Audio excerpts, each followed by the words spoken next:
Hey, what's going on, guys? My name is Brax, and today we're going to be doing something a little bit off the wall. I just saw this article from Kotaku, and it's just so unbelievably absurd that I wanted to talk about this to someone. Let's just get right into it. The title being Resident Evil's Ethan Winters and Silent Hill's James Sunderland are the same boring protagonist. The Silent Hill 2 PlayStation 5 remake trailer reminded me that if Resident Evil really loved their big blonde babies. This is by Ashley Barden, again with Kotaku. Now, I have not played Silent Hill. I have played Resident Evil 1, 2, the remakes of 1 and 2, Resident Evil 4, Resident Evil 7. That's it. So I'm a fan of the Leon Kennedy stuff from Resident Evil. We're going to jump right into this, starting watching the trailer for Konami's Silent Hill 2 remake. I'm reminded that not only do I hate the protagonist James Sunderland and want him to die, but I would also encourage Resident Evil's franchise's Ethan Winters to stick his blonde head in the oven as soon as possible, like Sylvia Plath if she were an untalented man in a video game. I believe calling them untalented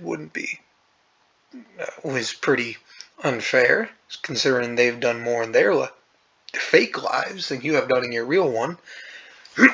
Oh yeah, and probably spoiler alert for both Resident Evil and Silent Hill. This animosity might catch you off guard. I admit I might have an evolutionary fear of ineffectual blonde men, like how some people are afraid of snakes or intimacy. I'm certainly disturbed by Christopher Columbus, who Scientific American described in 1893 as being with blonde beard and hair, clear complexion, and blue eyes. Well, it sounds like Christopher Columbus might be of the, superior race. Who am I to say? That's a joke, by the way. Like Columbus, who was famously too stupid for spatial awareness, I believe Ethan and James are both capable of accidentally inflicting death and venereal disease upon an entire continent. So it's just this chick complaining about two video game characters who she has an irrational hate for. I also hate someone irrationally. That person is Hassan Piker. I fucking hate Hassan Piker so unbelievably much. But he's a real person, and I have real reasons to not like him. These guys are fake characters from a video game that's completely optional to play. No one's forcing you to play these games. No one's forcing you to watch the trailers for them. Anyways, it's difficult for me to pinpoint exactly where this conviction comes from, but when I look at James, sniveling and swoopy-haired with a little green jacket, and Ethan, sniveling and swoopy-haired with a little tawny jacket, I want to start handing flyers out about why chemtrails are turning the frogs blonde. It feels true. I feel it in my core. Okay, I may have been baited because this seems like a fucking, satire article, like what you'd find on Babylon Bee or The Onion. Alright. Why don't we do a side-by-side comparison and learn more? James. Outfit. Army jacket, gray polo, unflattering bootcut jeans. Blonde? Yes. Wife status. Sick, then dead because he smothered her with a pillow. Again, I warned you, spoilers.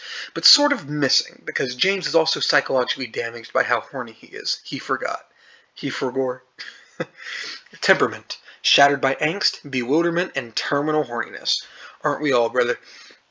Revealing moments. As told by the Silent Hill wiki, he leaves his car door open, doesn't switch his flashlight off when hiding from Pyramid Head, reaching into a hole in a wall for a second time after being pricked by something, plunging his unprotected hand into a filthy toilet to retrieve a wallet, neglecting to wash his hands afterwards. Yeah, that's that's shitty, James. Catchphrase upon seeing a refrigerator. There's something that looks like a refrigerator. Again, I haven't played Silent Hill, but that's pretty fucking funny. Alright, now, Ethan. Outfit. Sherpa jacket. Probably from LL Bean. Gray hoodie. More jeans. Blonde? Yes. Wife status. Perpetually missing, riddled with mold. Temperament. Dazed, confused, and dead. Now that's a hell of a sequel to Dazed and Confused. Revealing moments. Getting his hand chainsawed off in Biohazard and saying nothing. Getting his fingers bitten off in Village and just saying shit. Getting his hand sliced off in Village and also just saying, oh shit. Catchphrase upon seeing a dead body. A dead body? Well, I mean, yeah, I'd also be surprised if I just stumbled across a dead body.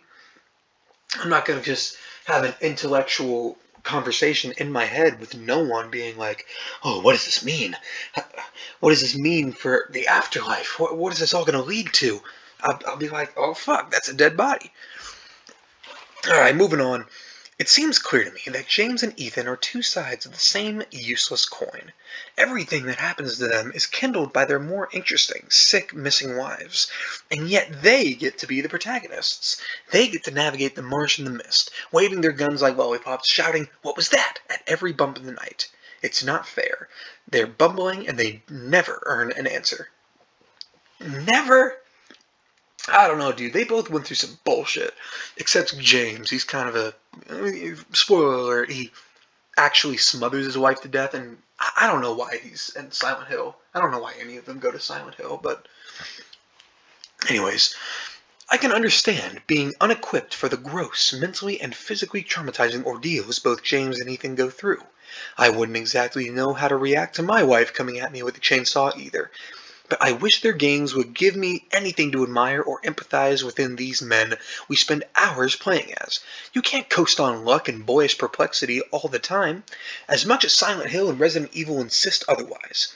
Though I suppose men like Leonardo DiCaprio have been doing it for decades, and we still reward them with more movies than a 24-year-old girlfriend. Or 24-year-old girlfriends. I mean, like, yeah, we all know Leonardo DiCaprio's kind of a creep, but, you know, adults will do adult things. In her 1993 book, The New Maladies of the Soul, what the fuck is that word? In exploring who still has a soul, psychoanalyst and critic Julia Kristeva writes that, held back by aloofness, modern man is a narcissist who may suffer, but who feels no remorse. Okay, now I'm not one of those babies who are like, oh, it's reverse sexism or anything like that. This kind of seems like regular sexism. Kind of sexism and a little bit of racism in there too.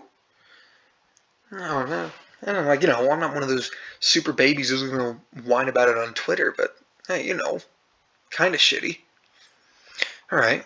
When he is not depressed, Kristeva continues, he is a body that acts, often without even the joys of such performative drunkenness. Same. But bland James and Ethan, blonde, handsome, and regrettably uninteresting, are prime examples of what happens when men aren't encouraged to nourish their souls. They fumble in the dark, with empty heads, and they survive horror, but with blinders on. Women never get to shy away from the gore. I know I'm spiteful, but I think James and Ethan deserve what they get. James maybe, but Ethan, he just wanted his wife back, bro. He didn't do anything wrong. He just wanted to save her from the fucking hillbilly family. And then he got swept up into... I haven't played Resident Evil 8, but I'm assuming what happens is his fucking wife gets kidnapped again, and he's got to go save her from the super hot vampire lady. Anyways, that was just me wanting to go over this really fucking stupid Kotaku article. I got another big video coming out that actually put some time and research into, believe it or not. And I hope you'll be around for that. I'll just kind of leave it a little bit of an anonymity with what I'm going to do. But again, thank you so much for stopping by. I hope you enjoyed the video. Tell me what you liked. Tell me what you didn't like. Tell me what I can do better. Constructive criticism is something everyone can work with. Anyways, thank you so much. I hope you have a wonderful day. God bless you, and good night.